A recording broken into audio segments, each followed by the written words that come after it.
Welcome to the Red Roof Recovery Show, a program to soften the path of recovery from substance and or behavioral addictions. I'm recording this edition of the Red Roof Recovery Show on what would have been the day of my maternal aunt's 81st birthday. Sounds really old, right? We used to talk about that all the time. And it sounds old, of course, unless you're 80, right? I used to think that 60 was old until I turned 59. And then we look at celebrities like Jane Fonda. I remember working out to Jane Fonda's exercise videos in the 70s. And now she's in her early 80s. And her co-star on the comedy series Grace and Frankie, Lily Tomlin, I think Lily is in her early 80s as well. And they certainly seem to be rocking the 80s. And my elderly aunt, though, she did not like being 80 at all. She had been in long-term care for about a year before her death. She was in Halifax, Nova Scotia. I'm from Cape Breton Island in Nova Scotia. So we really missed living in the same province. And I was always cognitive of that separation with her. So I was very grateful that we had managed to mend our relationship because we had an estranged relationship for a long time. So we used to speak a few times a week over that course of the year that she was in long-term care. And as I said, I repaired that relationship with her. So we did enjoy many treasured years of kinship, and I was grateful for that. And she and I had very different ideas. We were from a different generation. So, of course, we had different ideas about pretty much everything. But we did manage to grow beyond those differences. She grew to become a constant source of inspiration, love, encouragement, and support for me. And I'm definitely going to miss her presence in my life.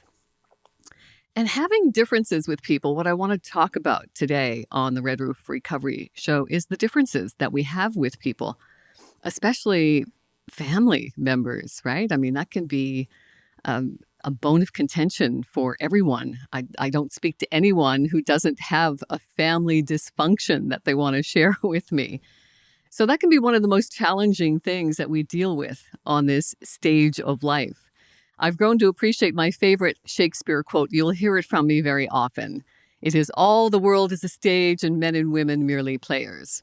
So as a player on this stage of life, I've grown to accept that my addictions to drugs and alcohol, they are what they are. They're addictions to drugs and alcohol. It's something for me that has no cure. It's something that I have learned to live with. It doesn't make me any less a person. I am not my addictions. It doesn't make me defective. My character is not defective. I am not my addictions. It makes me a human being, a fallible human being, just like the rest of all my fellow fallible human beings out there. I don't think addiction is about drugs and alcohol at all. At least it wasn't for me. It's the absence of self. I often describe this absence of self like a hole in my soul, a hole that left me with an empty feeling. And it was that empty feeling that often created my inability to not only love others, but also the inability to love myself.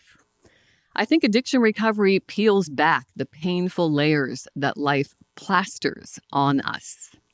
I think addiction recovery is a process. It has been for me. I mean, my journey started in 2009 when my husband and I were living in Spain. I checked myself into a 30-day rehab. That was in 2009, quite a long time ago. But those early days of recovery, my emotions were raw. And then once I became physically sober, becoming emotionally sober is a whole different ballgame. Because when you think about it, we're born with a nationality, we're born with a race, we're born with a name, and oftentimes we're born with a religion.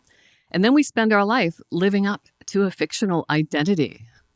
And then we're going to learn to emulate our life. And we do that through our family, our environment, our culture, our language, and our religions, our friends, our teachers, our coworkers.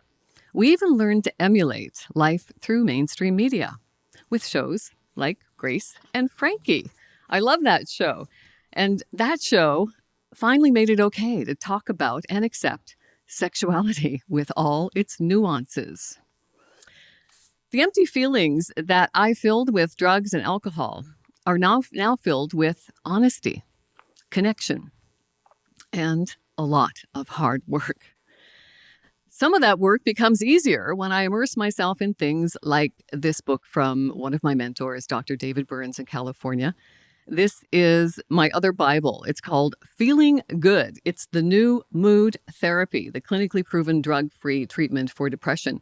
I talk about this so often, people ask me if he's paying me for these endorsements. No, he's not.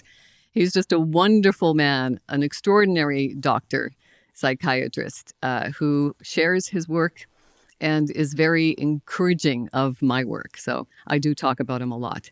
He's one of the key players in the development of cognitive behavioral therapy. So let me get back on topic here with emotions. That's what we're talking about today. And I think it's really important to talk about emotions. I think it's important for me to talk about my emotions in my addiction recovery journey and how important it is for us, me, especially, to learn how to manage my feelings, my emotions. As I mentioned, my recovery journey started in 2009, and it has not been a linear journey by any stretch of the imagination. That 30-day rehab stay that I did on mainland Spain near Seville, it was based on the 12-step program of Alcoholics Anonymous. AA, without question, saved my life.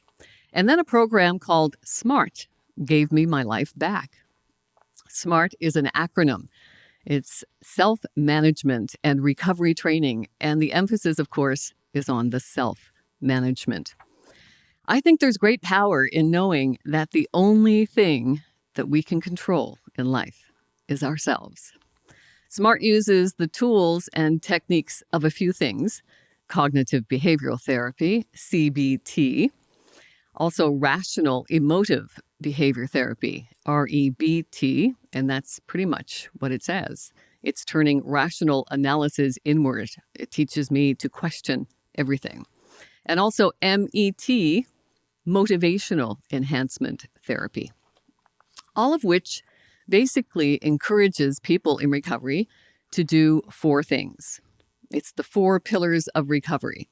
Develop and maintain the motivation to abstain from addictive behavior. Number 2 is learning how to handle the urges that come with abstaining from addictive behaviors. Number 3 is learning how to manage our thoughts, feelings, and behaviors. And number 4 is finally learning to live a healthy, balanced life, whatever that looks like for you, because we are all different. We're all individuals. What works for me may not work for you.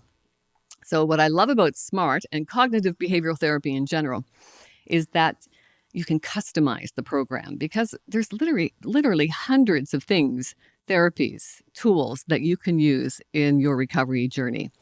The key is to keep looking for something that resonates with you, something that has that psychic click for you. So just keep looking. One of the tools of CBT is called the hula hoop. You will hear me talk about it a lot. It's one of my favorites. It's a metaphor for setting boundaries, something that was very difficult for me to do early on in my recovery. And I'm still challenged by it, certainly in certain circumstances, in certain relationships. But the hula hoop metaphor helps me to stay focused on what is within my control. It's a tool that helps me handle the stresses of everyday life, the stress that comes from heightened emotions, those emotions like anger and fear and loss and grief, disappointments, emotions that all of us deal with every single day. Better stress management is a proven way to deal with urges and to succeed at long-term recovery. So let's talk about how the hula hoop tool works in cognitive behavior therapy. We're going to first start by recognizing that we can spend a lot of time and energy trying to affect the outcome of things that are beyond our control, beyond our boundaries, beyond our hula hoop. You remember the hula hoop, right, from the 70s? I think it came back again in the 90s. It's that round plastic tube that we swing around our hips. Good exercise if you can keep it around your hips.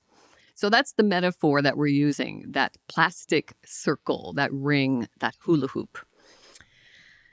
So think of the hula hoop as your little dome of control. That's how I look at my hula hoops. But everybody has a hula hoop, right? So we've got a heck of a lot of hula hoops in the world, and they're all crashing into each other all day long. And inside that hula hoop, all the things we can control. Things like our body, our thoughts, our opinions. Never a shortage of opinions, that's for sure. Our values, our dreams, our ambitions, and our actions. I often use the equation of the words, thoughts, feelings, behaviors, and then results. So it all starts with words, I think. When we use more positive words, and I was fascinated to learn that our English language dictionary actually has 3 times as many negative words to positive words. So we actually have to work 3 times as hard to even formulate more positive thoughts. So if it starts, for me, the awareness that it starts with my language, how I'm using my language and my words, then if I'm using more positive words, that's going to feed for me more positive thoughts. And those positive thoughts are going to feed more positive emotions, positive feelings, and then those positive moods are going to equate into more positive behaviors. Outside the hula hoop are the things we cannot control. Basically, everything else, everyone else. We can't control what people are thinking, what they're doing or not doing. And I was really shocked to realize how much time I was spending in other people's hula hoops. I was constantly worried about whether or not I was offending people, disappointing someone, making someone angry. Do they like me? Why don't they like me? I spent my days just crashing into the hula hoops of other people, overstepping my boundaries, and worrying about things that were simply out of my control. Getting into other people's business, and I did it with my elderly aunt all the time. It was part of what created the dysfunction in our relationship. I actually went to stay with her in Halifax for a week. She was very ill for a long time, and I wanted to help her remain in her apartment for as long as possible. I set up all the services for her, things like Meals on Wheels, VON visits, cleaning visits, any social service that was available that I could arrange for her, I did it during my stay with her. Every day, though, I would say to her, "You need some exercise. Let's go for a walk."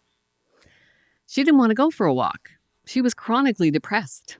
She was steeped in grief from the loss of her mother and her sister, my mother, who had become her best friend. They even lived in the same apartment building for years. She was also really close to my father, and all of those people passed away within 2 years of each other. So there was a huge hole of emptiness in her life for her that she filled with cigarettes. She was a chain smoker, and she was also addicted to opioids. And she had become addicted to painkillers over the course of years. I think addiction is a progressive disease, and I've watched it happen with people. They'll start off with, a Tylenol 2 or a Tylenol 3 to overcome some temporary pain, and then that graduates into something stronger. And over months and years, the addiction just sinks in to the DNA. So she became addicted to painkillers, and she was just not capable of helping herself, much to my chagrin. It was very frustrating for me, and I thought she was just unwilling. But of course, depression, as I know, is a deep pit. And unless you've been in that deep pit, it's hard to relate to. So she was in that big, deep pit of depression, and even my frustration trying to control her hula hoop, getting her to have some more exercise, going for a walk. I couldn't even get her out of her apartment to walk to the trash compactor on the same floor. So she was deep in depression. And it was early days in my own addiction recovery that I made that visit to Halifax. So I had not even developed my compassion and empathy for someone who seemingly just wanted to stay stuck in that destruction that I was witnessing with her. Years later, I even offered her an apartment to rent next door to mine. so I could be of some assistance to her. But she refused. She wanted to stay in her own surroundings with her own things and her own depression and addiction. She was hopeless. And it was not an easy thing for me to accept, hopelessness. I watched it with my own mother. The addiction just spirals into depression and hopelessness. I had managed to claw my way out of that pit of depression and hopelessness. So I thought, why couldn't she? Why couldn't my own mother? It was infuriating to me. We had many arguments about her unwillingness to help herself. In the end, though, I had to decide if it was worth creating yet another barrier in our relationship. Could I actually make myself do the work to accept her just the way she was? Something that I had been unwilling to do in my own relationship with my mother. And that was a deep regret that I carried with me for a very long time, something that I'm sure contributed to my own addictions. So when I decided to get sober and became immersed in materials that were helping me to abstain from my addictions and overcome my own depression, the depression that I was suffering suddenly became lighter. It didn't disappear. Definitely not. It's still with me, but it's easier to carry now. And then I learned to stay out of other people's hula hoops. I remain inside my own hula hoop. It's a very powerful visual for me to imagine that hula hoop around my waist and keeping it balanced in my life. And that's all I can control. And there's some great power in knowing that the only thing I can control is myself. So now I'm better at managing my thoughts, emotions, my behaviors. I'm less concerned with other people's thoughts and actions and behaviors. And when I stay focused on my own core values, my own aspirations, I make better progress on things that are important to me. When I stay out of other people's hula hoops, I actually affirm their right to have their own feelings, make their own decisions, say their own words, think their own thoughts. It's kind of a respect for them, I like to think. And now I can extend that compassion and empathy for people who are in that pit, feeling hopeless. And I think my strength comes from sharing my experience, strength, and hope with people who are trying to claw out of that pit of depression and hopelessness. So that's not to say there's never going to be any disagreements with loved ones or friends or coworkers. That would be a lovely world, wouldn't it?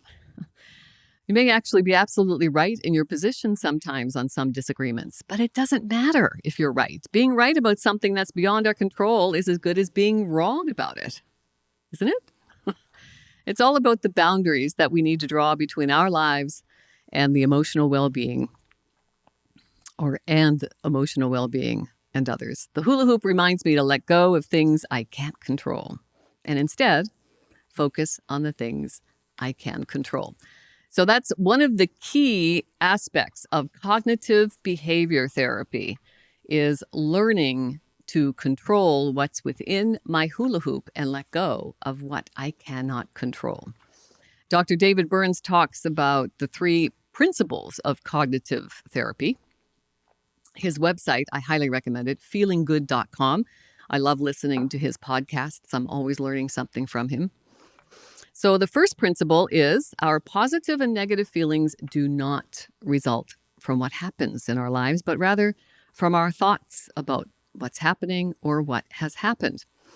When I think of my elderly aunt and the chronic depression that she suffered, it was always somebody else's fault. And I witnessed that with my mother as well. She blamed her father for everything that was wrong in her life. And my elderly aunt blamed her ex-husband for everything that was wrong in her life.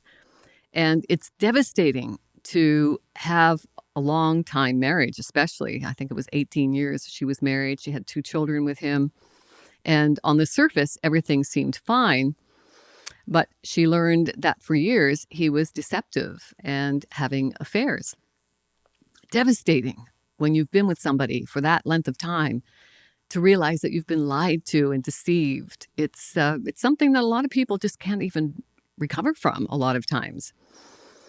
So for me, the cognitive behavior therapy, appreciating that the only thing I control is myself, and it's not what happens to me, but how I react to what happens to me, is key in helping me stay focused on my recovery. Number 2 principle of cognitive therapy: depression and anxiety result from distorted, illogical, misleading thoughts. What you're telling yourself is simply not true. And number 3, when you change the way you think, you can change the way you feel. Now, this can usually happen rapidly and without drugs. And I'm not trying to oversimplify mental disorders like schizophrenia. Of course, there's very little understanding around some mental disorders, and they do require medication. However, for me, in my chronic depression, when I concentrate on what I'm thinking, the way I'm thinking, and think to myself, well, how can I reframe that thought? Can I ask myself some questions? Is it true? Is it helpful? Then I can reframe the thought to be more helpful to me. So it's all about directing that rational analysis inward, questioning everything. This first idea goes back at least a couple of thousand years to the teachings of Greek Stoic philosophers. Although the idea that our thoughts create all of our feelings is very basic and enlightening, many people still don't really get it. And this even includes lots of therapists who wrongly believe that our feelings result from what's happening to us. So I get to talk to a lot of people every day about the therapy that they have tried. And a lot of people just throw their hands up in despair and say, no, I've tried that, it doesn't work. Well, I always encourage people to keep trying, because there's always something that will resonate with you if you just keep looking. I remember in my recovery, I was given a book as homework, and it was Louise Hay, founder of Hay House Radio. And when I initially looked at the book, I thought, I rolled my eyes. I thought, this is not going to help me. What's an old lady going to teach me about recovery? Well, she was probably younger than I at the time when she wrote that book, That You Can Heal Your Life. And it was part of my homework. So I did read it because I was required to. It was part of the recovery, the 30-day rehab. So I started to read You Can Heal Your Life by Louise Hay. And I have to say, about halfway through, it started to resonate with me. She was what I needed at the time. It was like a warm, soft hug from a mother that I had been, a mother I didn't have. I was abandoned early childhood by my own mother. So Louise Hay resonated with me, not right away, but because I stuck with it, she clicked with me psychologically. There was something about her when she said, you're worth it. You are worth loving yourself. It's one of the hardest things I had to do in my recovery in my life, is learning how to love myself. So I did. I took her advice. I believed her when she said, you can do this. You're worth it. So she does something called the mirror exercise. I encourage you to check it out on YouTube, the second most watched medium in the world now. Just do a search for Louise Hay, the mirror exercise, and try it for yourself. Let me know how that works for you. A lot of people don't like it. They say, no, I can't look myself in the mirror in the eyes. Some people have said, I couldn't look myself in the eyes, but I took a picture of myself as a child and I put that on the mirror and I speak to the child. That's a great idea, trying to speak to the inner child. It's fantastic. So we're coming to the end of our time together. Thank you so much for spending your 30 minutes with me. I greatly appreciate it. Some shameless self-promotion. My second book is now available on Amazon.ca, Daily Wisdom from My Philosopher Dad. It's in honor of my father, and it's like a little journal, right? Every day has a little motivational, inspirational thing, and you can write your thoughts, your contemplations. And I wrote this book for a few reasons. I wanted it to be part of a self-help series in honor of my father because he was an extraordinary man and I wanted his legacy to be forever. So Daily Wisdom from My Philosopher Dad contains a lot of my father's wisdom, together with my own life experiences and the timeless wisdom that has been passed to me from countless mentors like David Burns. So remember to talk to yourself like you talk to your best friends. There is great power in knowing that the only thing that we can control in life is ourselves. I want to leave you with the thoughts to live fully, laugh often, love always, stay mindful.